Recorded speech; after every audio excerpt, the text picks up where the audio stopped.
مصروفیات میں ذکر و تلاوت کا اہتمام کیسے کریں؟ ابراہیم تنولی اسلام آباد سے. تنولی قوم ایبٹ آباد میں سنی ہم نے. خیر جی، ابراہیم تنولی صاحب اسلام آباد سے پوچھتے ہیں، میرا سوال یہ ہے کہ کالج یونیورسٹی کے طلبہ کے لیے دین پر عمل کرنا مشکل ہوتا ہے. بعض لوگ پڑھائی کے ساتھ ساتھ پارٹ ٹائم جاب بھی کرتے ہیں. ہم نے بزرگوں کی عبادات کے بارے میں واقعات سنے ہیں، تو اشکال ہوتا ہے کہ ہم اتنی مصروفیات کے ساتھ کس طرح ذکر و اذکار اور عبادت وغیرہ کی کثرت کر سکتے ہیں؟ برائے مہربانی گائیڈ کیجیے. دیکھیں، اللہ تعالیٰ کا معاملہ یہ ہے کہ جو مصروف لوگ ہوتے ہیں نا، ان کو تھوڑی عبادت میں اللہ زیادہ برکتیں دے دیتے ہیں، کیونکہ مصروفیت کی وجہ سے ان میں ویسے ہی شیطانی خیالات کم آ رہے ہوتے ہیں. اور جو فارغ لوگ ہوتے ہیں ان کو عبادت بھی زیادہ کرنی پڑتی ہے، کیونکہ فراغت کی وجہ سے ان پہ شیطان کے حملے زیادہ ہوتے ہیں، ان پہ گناہوں کا خطرہ زیادہ ہوتا ہے. تو اس لیے مصروفیت کی وجہ سے اگر آپ کو عبادت، نفلی عبادت کی بات ہو رہی ہے، فرض تو بہرحال کرنے ہی کرنے ہیں نا، تو اگر مصروفیت کی وجہ سے نفلی عبادت کا ٹائم کم مل رہا ہے تو آپ ٹینشن نہ لیں، اس کم میں ہی اللہ برکتیں زیادہ رکھ دیں گے. اس کی مثال ایسے ہے کہ جو لوگ زیادہ باتیں کرتے ہیں نا، اس سے دل بہت خراب ہو جاتا ہے، دل کی روحانیت ختم ہو جاتی ہے. جو ہر وقت ٹر ٹر کرتے رہتے ہیں نا، چک چک کرتے رہتے ہیں، باتیں کرتے رہتے ہیں ادھر ادھر، تو دل کی روحانیت بالکل ختم ہو جاتی ہے. جو عبادت سے ایک روحانیت پیدا ہوتی ہے، دل میں صفائی پیدا ہوتی ہے نا عبادت سے، تو باتیں کرنے سے ختم ہوتی ہے، فضول باتیں کرنے سے. لیکن جو ضرورت کی باتیں کرتے ہیں نا، ضرورت، جیسے جو سبزی والا ہے سارا دن آلو پیاز ٹماٹر بیچ رہا ہے، وہ بھی تو بول رہا ہے. تو علماء کہتے ہیں کہ ہم نے بڑے بڑے علماء سے سنا ہے جو تجربے کی بیس پہ انہوں نے یہ بات کہی ہے کہ وہ چونکہ ضرورت کی وجہ سے بول رہا ہے نا، تو اس کے دل میں روحانی کیفیت ختم نہیں ہوتی، کیونکہ وہ ضرورت کی وجہ سے بول رہا ہے. تو ضرورت کی وجہ سے بولنے سے کوئی نقصان نہیں ہوتا. لیکن جو بلا وجہ بولتے ہیں، فضول بولتے ہیں، سارا دن کوئی بولنے کی ضرورت ہے نہیں اور بولتے جا رہے ہیں، تو اس سے دل کی روحانیت خراب ہوتی ہے، دل کا روحانی سکون بھی خراب ہوتا ہے. اس سے جو آپ نے تھوڑی بہت عبادت کر کے دل میں ایک روحانیت بڑھی تھی، وہ عبادت بولنے سے خراب ہو جاتی ہے، یعنی وہ کیفیت آپ کے بولنے سے ختم ہو جاتی ہے. تو اب یہاں بھی مسئلہ سمجھیں کہ جو فارغ لوگ رہتے ہیں نا سارا دن، تو ان کے میں شیطان کیونکہ حملے بہت کرتا ہے ان کے اوپر، تو ان کو عبادت پھر زیادہ کرنی پڑتی ہے. اور جو مصروف لوگ ہیں، تھوڑی عبادت میں اللہ وہ برکتیں دے دیتا ہے، لیکن یہ کہ کرنی ان کو بھی ہے. عبادت کے بغیر آپ کے دل میں روحانیت نہیں آ سکتی.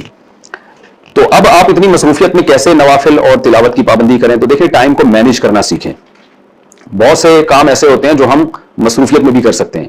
مثال کے طور پر جب آپ یونیورسٹی یا کالج جا رہے ہیں تو جانے کا جو ٹائم ہے، آپ بس میں بیٹھے ہوئے ہیں، وہ ٹائم آپ کیا کر لیں، اس میں مطالعہ بھی نہیں ہو سکتا کیونکہ چلتی ہوئی بس میں اسٹڈی کرنا بڑا مشکل کام ہوتا ہے. تو اس ٹائم میں آپ تسبیحات پوری کر لیں، 100 دفعہ صبح اور 100 دفعہ شام. واپسی پہ بھی آپ کر لیں، لا الہ الا اللہ وحدہ لا شریک لہ لہ الملک ولہ الحمد وہو علی کل شیء قدیر. یہ ذکر 100 دفعہ صبح پڑھ لیں، 100 دفعہ شام کو پڑھ لیں آپ. اور لمبی ٹریولنگ ہے تو اس میں آپ قرآن کی تلاوت بھی کر لیں، ایک معمول بنا لیں، بھائی آدھا پارا، یہ پاؤ پارا میں نے روزانہ پڑھنا ہے. واکنگ کا جو ٹائم ہے، صحت کے لیے بھی تو ٹائم نکالنا ہے نا، آپ نے رات کو آپ نے واک کرنی ہے. یہ تو نہیں کہ سارا دن پڑھتے ہی رہتے ہیں اور جاب میں کچھ چلتے پھرتے ہی نہیں ہے، تو اس سے تو ویسے ہی مر جائیں گے آپ. ایسا کام تو کرنا جائز ہی نہیں ہے جس سے آپ کی صحت کے لیے آپ کو ٹائم ہی نہ ملے. تو شام کا جو ذکر ہے وہ آپ نے کب کر لینا ہے کہ بھائی جب آپ واکنگ کرتے ہیں، کھانے کے بعد تھوڑا چہل قدمی کے لیے نکلتے ہیں، تو تسبیحات میں لے کے نکل لیں، واکنگ بھی ہوتی رہے گی اور تسبیحات بھی ہوتی رہیں گی. تو اس طرح بہت بہترین انداز میں نا ٹائم کو مینیج کیا جا سکتا ہے. جو حافظ لوگ ہوتے ہیں وہ زبانی تلاوت کر سکتے ہیں اس دوران. تو ہم نے دیکھا ہے بعض اہل اللہ کا معمول ہے کہ لمبی واک کے لیے نکلتے ہیں تو پورا 1-1 پارے 2 پارے اس میں مکمل کر لیتے ہیں. واکنگ بھی ہو جاتی ہے، قرآن کی تلاوت بھی ہو جاتی ہے. اور تہجد کا اہتمام ضرور کرنا چاہیے. جو نفلی عبادت ہے نا، اس کے لیے ٹائم تہجد کے لیے ضرور نکالنا چاہیے. تہجد کی 2-4 رکعتیں وہ اتنی اسٹرانگ ہوتی ہیں کہ وہ سارا دن کے لیے کافی ہو جاتی ہیں. تو میں کچھ معمول آپ کو بتاتا ہوں، وہ معمول کر لیں تو پھر اگر زیادہ کا ٹائم ملے تو ٹھیک ہے، نہیں تو انشاءاللہ روحانیت میں کوئی کمی نہیں آئے گی. ایک یہ کہ صبح 10 دفعہ درود شریف پڑھا، 10 دفعہ استغفار اپنے گناہوں کو یاد کر کے، اور پھر 100 دفعہ تیسرا کلمہ یا چوتھا کلمہ جسے کہا جاتا ہے، تیسرا سبحان اللہ والحمد للہ ولا الہ الا اللہ واللہ اکبر، یہ صبح اور شام یہ معمول بنائیں آپ.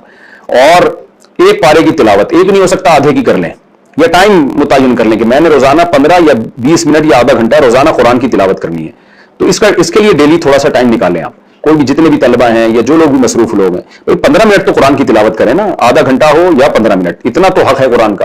اور دعاؤں کے لیے 24 گھنٹے میں کوئی ایک ٹائم نکال کے لمبی دعا مانگ لیا کریں. 24 گھنٹے میں ایک دفعہ مانگیں لیکن تسلی سے مانگ لیں، وہ بھی کافی ہے مصروف لوگوں کے لیے. دعا تو جتنی مانگی جائے کم ہے، لیکن کم از کم 24 گھنٹے میں ایک دفعہ تو اللہ کے سامنے ہاتھ اٹھانا سیکھے نا انسان، لیکن تسلی سے گڑ گڑا کے دعا مانگے اللہ کے سامنے. اور ایک کام کیا کریں، مناجات مقبولہ، دعاؤں کی ایک کتاب ہے، مولانا شریف علی تھانوی رحمۃ اللہ علیہ نے جو احادیث ہے نا اور قرآن کی دعائیں ان کو جمع کر لیا ہے اور ایک ہفتے پہ ڈیوائڈ کر لیا ہے. تو وہ آپ پڑھیں گے ہفتے والے دن ہفتے کی دعائیں، اتوار والے دن اتوار کی دعائیں. اس سے ہوتا یہ ہے کہ ایک ہفتے میں تمام تقریباً جتنی بھی دعائیں قرآن و سنت میں آئی ہیں، عام طور پر ساری دعائیں کور ہو جاتی ہیں. اس کا ترجمہ والی لے لیں تاکہ سمجھ میں بھی آئے کیا پڑھ رہے ہیں. تو وہ مناجات مقبولہ جو ہے وہ خرید لیں، چھوٹی سی کتاب ہے، نیٹ سے بھی ڈاؤن لوڈ کر سکتے ہیں. تو ہفتے والے دن اتوار والے جمعے والے دن جمعرات سے لے کے پھر جمعے والے دن تک 7 دنوں کی دعائیں مکمل ہو جائیں گی. بس آگے اس میں اضافے بھی بہت سارے لوگوں نے کیے, ان کی ضرورت نہیں ہے.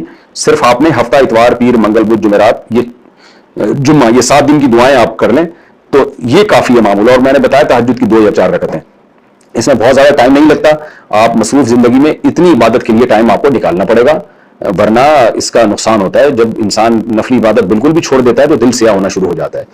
تو یہ بھی کر لیں تو انشاءاللہ اللہ آپ کو وہی برکتیں دے گا جو بہت کثرت سے عبادت کرنے والوں کو اللہ تعالیٰ برکتیں دیتے ہیں, یہ مصروف لوگوں کے لیے.